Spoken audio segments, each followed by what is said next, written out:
into the Earth's core here. But I like the way this tickles my taint. Cheers. Arm gains.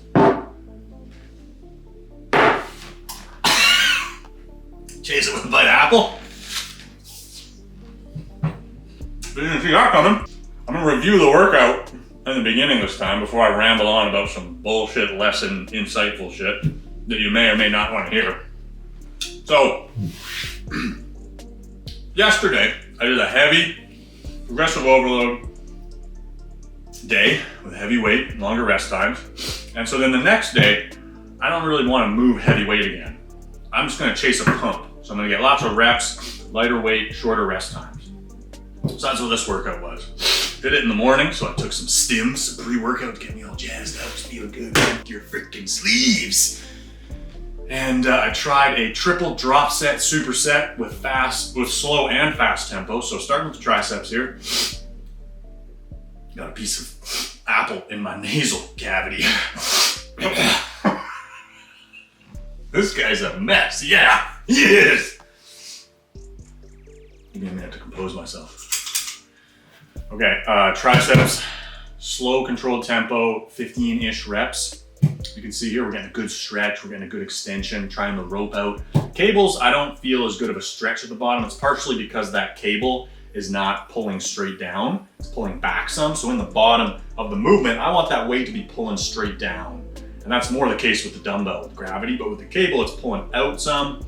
So the upside though is as you extend up at the top, there's more tension because that cable is pulling my arm back, right? Whereas with the dumbbell, as you get to the top of the movement, there isn't as much tension on the triceps because gravity, right? If you're holding a weight straight up overhead, there's not much resistance. As you start to lower, and you get to like here, there's a lot of resistance. So that's the pros and cons of cable versus dumbbells. If you give a flying fart. And then I drop the weight down one, drop the pin down one, and now we go fast tempo. And I do 20 to 30 reps.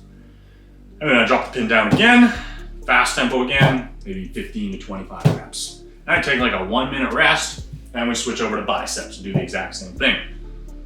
And then I repeat that would be one round once I've done triceps and biceps, then I repeat that whole thing 3 times to get a sick, freaking juicy pump, okay? And now into the good stuff that I want to talk about, which is this freaking crazy experiment. I feel like I'm slapping the desk a lot, eh? Does that make what I'm saying more impactful? You know, really drives it home. Make a statement, slap your big desk. And with my fancy boss lamp and my globe here, just giving you the information, slapping it into your system. All right. Okay, so arms every freaking day, 8 days in a row. It's going great. You know, you can see by the footage here, the past couple days, I feel like I'm making gains. Boy, I feel like I'm juicy. Couple things to mention. One,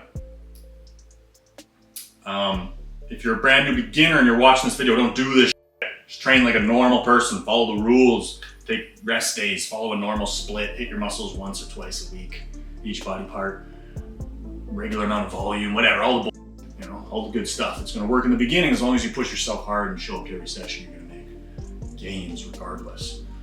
If you're advanced, if you've been at it for years and you've been consistent, you're pushing to the max, you can either take gear or start doing wacky like this. This is the way I see it. And I think your body can adapt to greater and greater stimulus as you go. So this conversation about overtraining, it's really nuanced and it's quite dynamic in that what's going to be overtraining for one person is not going to be overtraining for another person. So I see a lot of confusion in people. Overtraining is overtraining. It's like, if you've never worked out before and you just start hitting your arms every damn day, doing exactly what I'm doing, I don't know, maybe you'll internally combust and turn into dust. Or at least start to rust.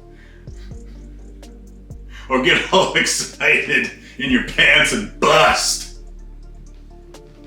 from the amount of lust that you're feeling, from it being a must. You get a hard pump. Okay, that's pretty sus. Yeah, a little unhinged today.